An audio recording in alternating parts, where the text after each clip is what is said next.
You're listening to the Trailblazers.fm podcast, where we'll explore the stories of today's successful Black professionals, entrepreneurs, and leaders. Join us to access the knowledge, resources, and tools of these accomplished professionals and come away with the know-how, confidence, and motivation you'll need to blaze your trail. And now, here's your host, Stephen A. Hart.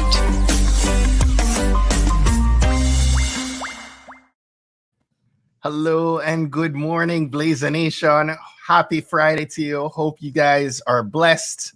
I am so very pleased to be joined by a dear friend, dare I say probably of 10 or 12 years now at this point, Kelly Leonard. Kelly, good morning, my friend. Hey, Stephen. Good morning. Happy Friday. Happy Friday. How you doing?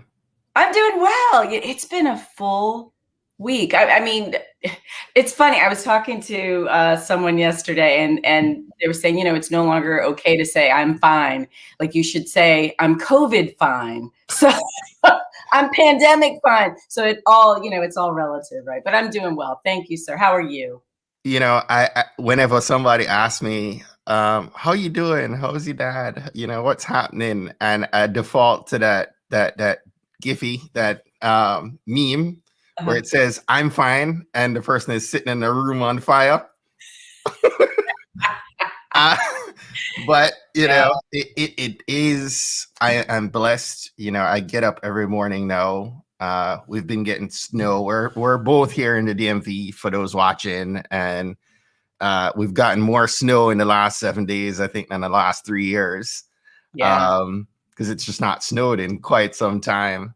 But I'll take the dog on a walk and she's ready to come back and I'm still walking. And it's my time to have the conversation with God and to just be anchored in the things I'm grateful for. And so, Kelly, it's been probably close to 5 years because you are one of the first 24 guests on Trailblazers when we just started.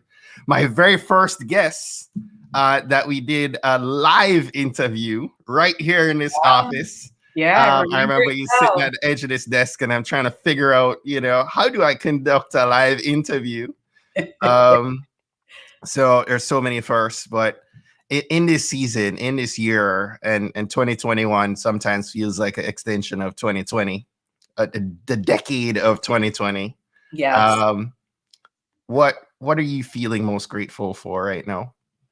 Wow. I think as I reflect on 2020, I think, we learned one thing for sure, that our health is one of our biggest assets. Right. And so I'm very thankful for while I got my share of bumps and bruises relative to what we see going on in our community and around the world. I am so grateful to be in good health. Yeah. I have been protected throughout this season of just challenges because my God, I am so blessed. Yeah. I couldn't agree more. It's something, and family. It's crazy at the Hart House with these two kids still here during this school at home. But having the village, alongside us. Kristen's dad comes up here every morning, snow, ice, rain. He shows up at the door at 8 a.m. and he is Nigel's person on this side, helping him navigate the school day. And I am forever grateful for that. And I'm sure Nigel will be too in due season when he looks back on this time. So absolutely. And I miss, oh my gosh, Kristen's parents. I miss seeing those times in church. Church. Yeah, it's just those times of connectedness. Yes. I miss that so much. Yeah, that's Kelly and Jerome, her husband, Kristen's parents, and we would all be at church, kind of sit in the same general areas. And that's kind of how we met. But, for everyone watching, Kelly is an amazing trailblazer that I think sets sets a great example for blazing your trail. You are always active right here in our community in Maryland, more specifically in Montgomery County. And over years, so we're not talking about a one-off instance of Kelly saying, "Oh, I'm going to just help out here." You are forever a person I can look to for how do I connect? How do I get myself involved? How do I stay abreast of what's happening in small business in Montgomery County? I feel like you are the person who knows and supports and has been part of, even when you're doing, I swear Kelly has like a little Jamaican in her DNA because Kelly got like 10 jobs at all times. But her and her husband are just so anchored and so supportive. And I'm just gonna, give you your flowers right now because you are just, amazing when it comes to that. And yet again, you're finding a new way to, like, those ideas swirling in your head. Say, I need to find another way to help and to create impact. I feel like impact is my word of 2021. And in this very first interview that I'm doing in live stream on Trailblazers, I wanted my sister, a trailblazer who I look up to come on and have this dialogue about a new organization that you've created, Rise and Run. And I won't do it as much justice as you will. So I'd love for you to tell us a little bit about, first, let's talk about what inspired the thought of Rise and Run. What was that problem that you thought, you know what, I'm busy, but this is more important? Yeah. And so while you talk and I drink from my Kelly Leonard mug. And I have mine too. So cheers, my friend. Cheers. So when you mentioned your morning walks with the dog and how the dog is ready to come back and you're like, no, let's go. And that's your time with God. And so I have found myself, particularly with COVID, I was always sort of a walker, but with us being the social distancing and just being at home more, I find myself walking more. Yeah. And those are really my times where I'm thinking and just reflecting as well. And I had, I'm trying to remember. I want to say it was back in October, if I'm not mistaken. It was during the last, if you're familiar with Girls Trek. No, I'm not. So Girls Trek. So it's a group of women, Black women, who put out these walking. It's a walking challenge, and I cannot do the organization justice. It's just these sisters are. You talk about Black girl magic. It's like just these sisters are powerful. Nice. And so they had put out, it was a 30-day challenge. And during this 30-day walking challenge, it was walking, but it was also mixed with these sessions where they would interview or provide recordings of interviews of different, just powerful women on different topics. And there was one interview of Cora Bush. Cori Bush. And so in that interview, I was listening around her journey, and it was not too long before that I had watched AOC's documentary on Netflix. Was Knocking Down the House. Yeah. And so it was, I think, my walk on Girls Trek and then the documentary that I had seen, all of this was colliding in my head. And on this particular walk, I was also thinking about the fact that we were gearing up to vote on some new legislation here in Montgomery County to expand the number of seats in our county council. And so I started thinking, you know what, wouldn't it be interesting? And I also knew that because of previous legislation that had been passed, there were a certain number of legislators who were, because of term limitations, going to be stepping down, two of whom are minorities. So I figured, okay, well, even if the legislation doesn't pass to expand the number of seats on county council, certainly at a minimum, 3 new seats are going to open up. Yeah. So we have anywhere from 3 to 5 seats opening up. And then once the legislation passed, fast forward to legislation passing, and now you've got up to 5 seats that are open. But throughout that process, I was thinking, what can we be doing now to prepare for the fact that seats are going to be opening up? And how do we get folks excited about running for political office? And what are the challenges that we face as the county? One of our biggest ones being around economic development. The fact that Montgomery County, unfortunately, over the last few years, has suffered from, we've kind of rested. We've gotten really complacent around, why wouldn't you want to live in Montgomery County? Why wouldn't you want to start a business here? But then word got out that maybe Montgomery County isn't all that business friendly. And maybe Howard County and Fairfax County and all these neighboring jurisdictions, maybe they are better places to live and do business. And you've got on top of that, the fact that you've got a growing number as our population ages, a number of our aging adults, because of how expensive it is to live here, and they no longer have children in the school system, they're now moving out of the county. I mean, why should they stay? They no longer need the school, so to speak. And so I was just thinking about all these things, and I said, you know what, I would love to put together some resources to support Black people specifically in securing elected positions in the county, because first and foremost, I think our challenges are unique, and oftentimes our challenges go unaddressed. And the fact of the matter is while initially, when I broached the idea with a handful of people, their first response was, okay, well, why is it got to be about Black people? Why can't it just be minorities? And I said, here's the thing.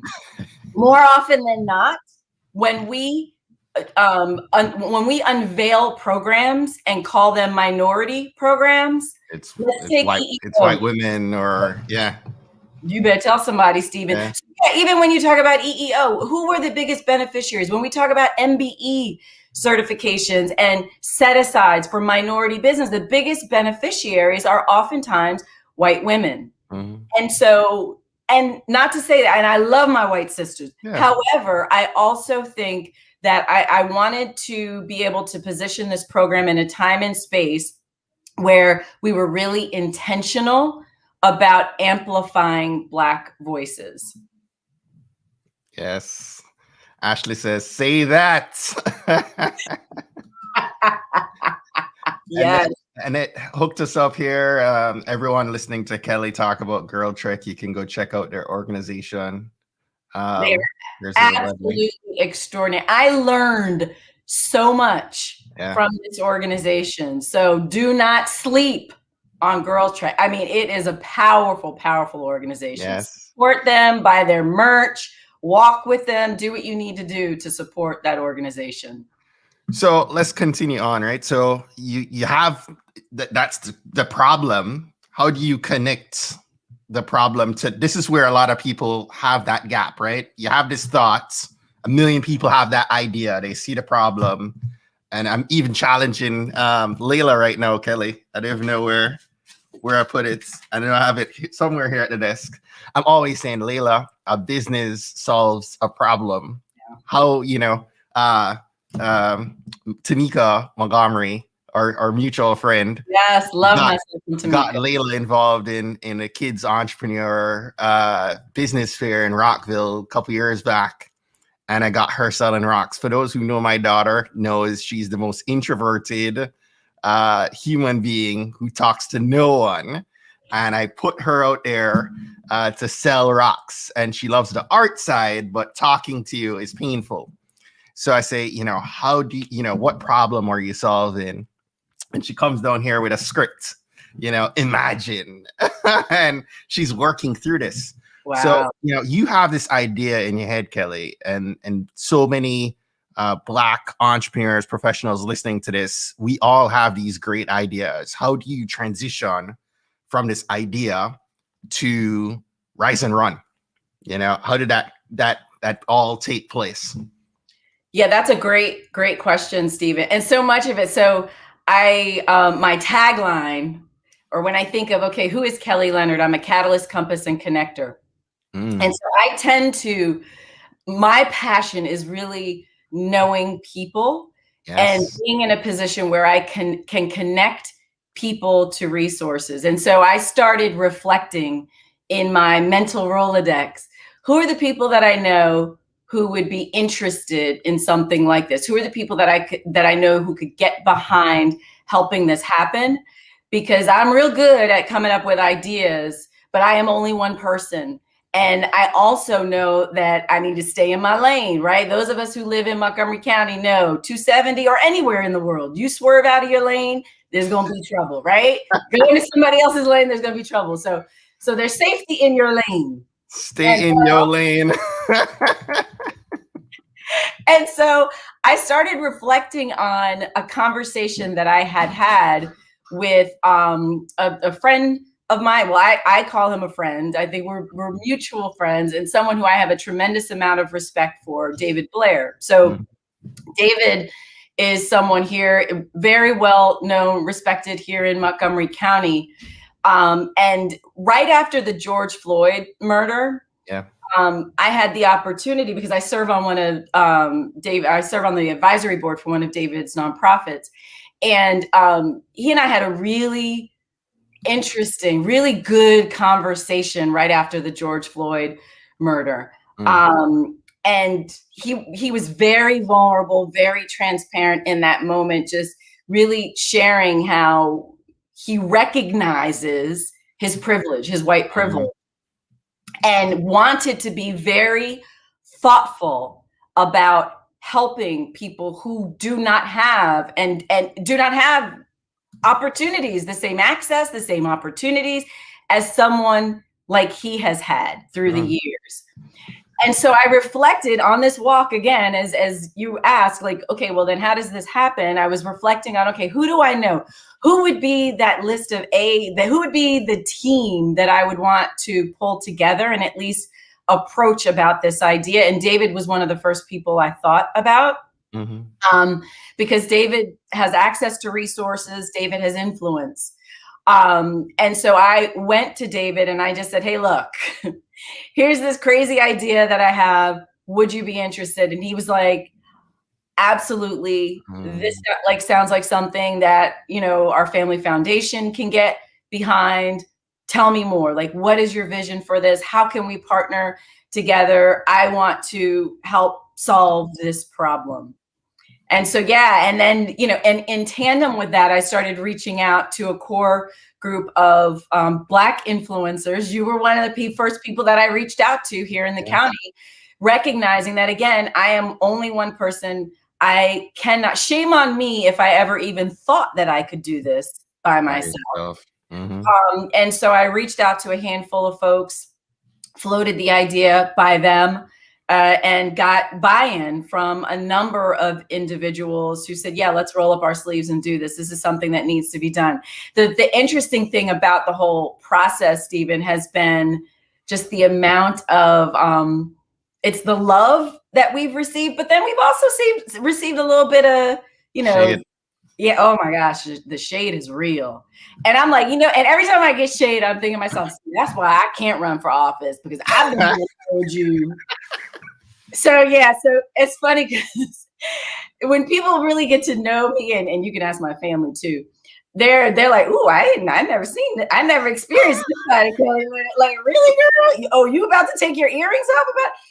So I'm like, in one of our initial meetings with this core group of influencers here in the county, Black people who I really respect in the county.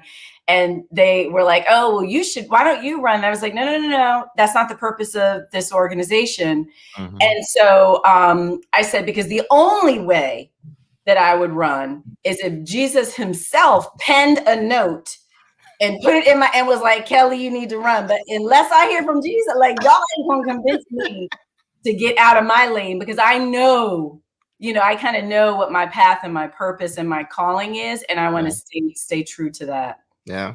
There's a gem that I want to circle back to that you just dropped. And in case you're watching and you missed it, again, I asked how we transfer this idea to something tangible, to something real. And too many of us have an idea that we are sitting on, and we think, oh, one day I'm going to have all the resources. One day I'm going to figure this out by myself. And what Kelly just shared was, instead of sitting down and saying one day, Kelly started day one by just saying, who else can help me see this idea through? And I think sometimes we are so protective that this is our idea, and if we tell anyone else, they're going to steal the idea, right? How many people go through that, right? Where they're like, I can't speak this out loud to anyone. You need to be able to have a circle who you can feel comfortable speaking to. And the truth is, you might speak that idea out, but ain't nobody, God gave you that idea for a reason, to spearhead that. So if there's an idea you're working through that you are the one to bring that to life, you need to start talking to people in your sphere and leveraging people who have the strength where you are weak. And so, I love that you and David connected on this. And so what's the next steps in this journey now? Where are we in the Rise and Run process? Yeah, that's a great question. We just had our kickoff event, our web-based kickoff event, and had a wonderful, very rich conversation with one of our council members, Craig Rice, who's a dear friend. And he really just shared his heart about, what are the things to expect, or what he wished he had known before he ran, and the importance of having family buy-in to, these political aspirations. And so we had that conversation. And right now we're in the process where we're accepting applications for folks to be a part of Rise and Run. Because at the end of the day, Rise and Run, what we are a training ground. So we provide candidates who are interested in running for elected political office with the resources that they need in order to make a really thoughtful decision as to whether or not they even want to run. So going through this program, which is about it's about 3 months. Actually, no, it's longer than that. It's about 6 months long program where you'll get access to all of the tools that you need to know, information about campaign finance, about fundraising, about, building your database, you're creating your stump speech, giving folks all the information that they need to know in order to make an educated decision. So the idea is not for folks to come into Rise and Run knowing 100% with full certainty that they want to run for office, but rather it's if they even have an inkling of an interest in running for office, and they just want to get more information so that they can make a fully informed decision. It's a great program for them, because then at the other end, or the other side of the program, the idea would be for them to then make a decision that, okay, yeah, you know what, I feel like I'm fully informed and can make an educated decision as to whether or not this is something that's for me or not. So it's really, the idea is right now to apply for the program. We're accepting applications through the 1st of March.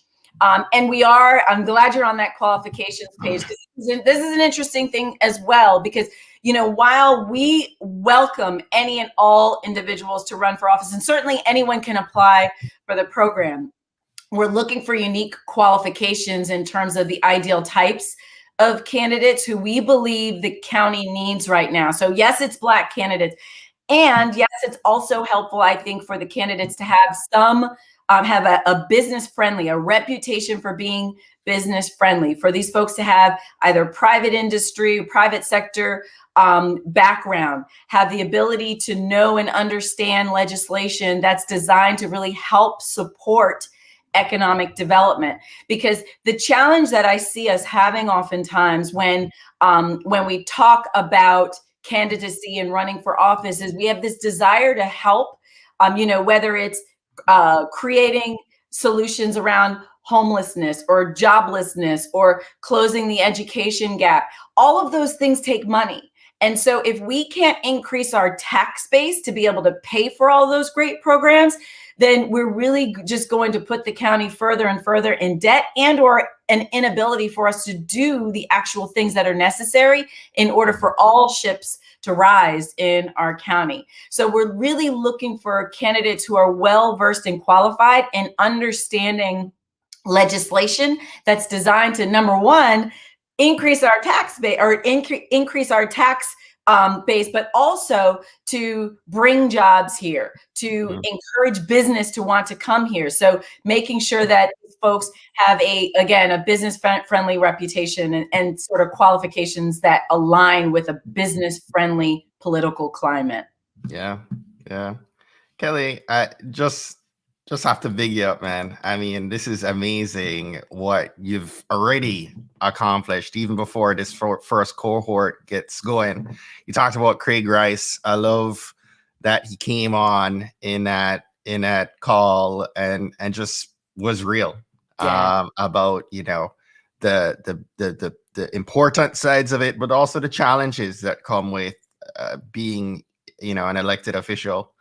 And the impact of that. But for those that are giving thought, and I hope that someone in this dialogue, whether in the live or in the archive on social, if this is something that you feel a calling toward, we need representation matters. It matters in all facets of business, and definitely in government. I think we've seen the lack of that over the past several years. And so if you are here in the DMV and you think that, you know, you are in Montgomery County, Maryland, I should be more specific, and this is something that speaks to you, I would encourage you to look at, and I'm just going to throw up the website here again. But, you know, I wanted us to have this dialogue because I think that you are doing something that, once again, is blazing a trail. And even if somebody's watching this and they're somewhere in California, they can look at this model that you're creating and see a pathway to, you know, Kelly's or Stacey Abrams right here in Montgomery County, and just say, oh, you know, I'm gonna lift this up. I'm gonna take the baton and run. And this is how trailblazing is done, right? You are blazing a new path forward, and you're leaving crumbs and marks for others to follow. So I can't thank you enough for the work you're doing. I'm just so inspired and so motivated by you. You are truly a blessing and an amazing sister. Thank you for that, Stephen. Now, I would be remiss if I didn't say, look, there is Stacey Abrams is one of a kind. One of a kind. Oh my God, that sister is. Whoo! Yes. She has certainly inspired me on those times when I do get those calls and folks are like, why is it only for Black people? Why is it only? And so she certainly has inspired me and so many other individuals. And so, yeah, Stephen, I tell you what, I love you to the moon. You are the work that you do is so needed.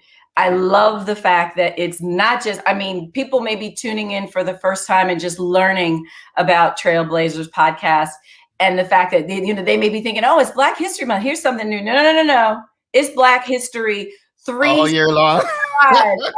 I know, with Stephen Hart. So thank you so much, brother, for everything that you do, for just being an extraordinary example of just what Black excellence means, what it looks like in your family, in the community, with all the work that you do. So thank you, my friend. God bless you. Appreciate you. So before I let you go, it wouldn't be Trailblazers if I didn't ask you, because we didn't even get into Boost and I told everybody you got like a million hats, right? Kelly's also a podcaster. Tell us how we can continue the conversation. How can people stay abreast of the things that you do, and where we can connect with you? I'll share your a couple of your social links where you're real active here.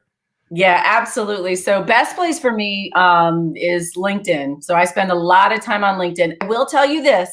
Please do not just send me a random connection request. Please let me know, hey, I saw you on Blazer Nation. Because if you don't do that, I may just ignore your request. I'm just being real. I may ignore your request, especially if your profile looks a little janky.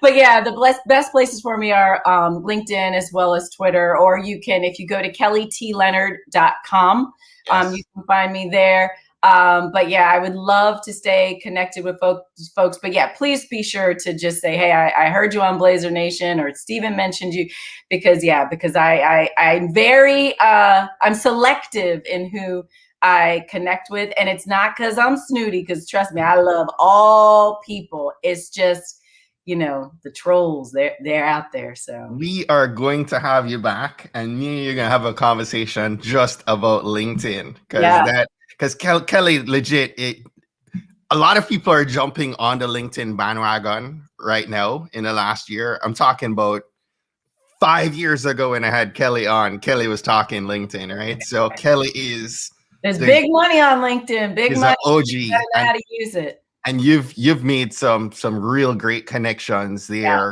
5 years ago when I had you on a podcast, you were talking about amazing things you're doing via LinkedIn. So we need to have that conversation. But thank you so much. Thank you once again. What's one action that our Blazer Nation hopping off this chat should do this week that's going to help them to blaze their trail? It's okay. Here's one. It's going to sound like, really, Kelly, that's what you got? Go on a walk. Go on a walk and just unplug. Just be outside, be in and I don't care where you are. I don't care if you're in the Northeast and it's cold as I don't know. Actually, the cold is probably to your advantage. Go on a walk, spend some time with yourself, just unplug, breathe, and listen. Just listen. Those ideas are out there. They're percolating. Don't go out there with the AirPods. No, just disconnect. Just for a few minutes on a walk. Breathe, listen, because those ideas are out there. There are so many ideas, rich ideas that are out there. We just need to allow time and space to listen and to hear. Yes. Kelly, that is such a gem, and I couldn't agree more. That's how I get back to the present, because we're often thinking immediately of the 10 million, fires that we need to put out. And that walk this morning, taking the dog on a walk, I'm looking down and I'm thinking of all the million things. And while you're on that walk, just look up. Yes. Look up, look at, God's creation, right? And put yourself back in the present. And as a way, everyone's dealing with some measure of anxiety with this pandemic. Yeah. As a way of bringing you right back to the present, removing all that anxiety and helping you to start a day from a good place or end it, So absolutely. You have a great day. Thank you so much. Everybody, go learn more about Rise and Run, and follow Kelly definitely on Twitter, but come correct if you're going to connect with her on LinkedIn. Have a great day, Kelly. You too. Thank you.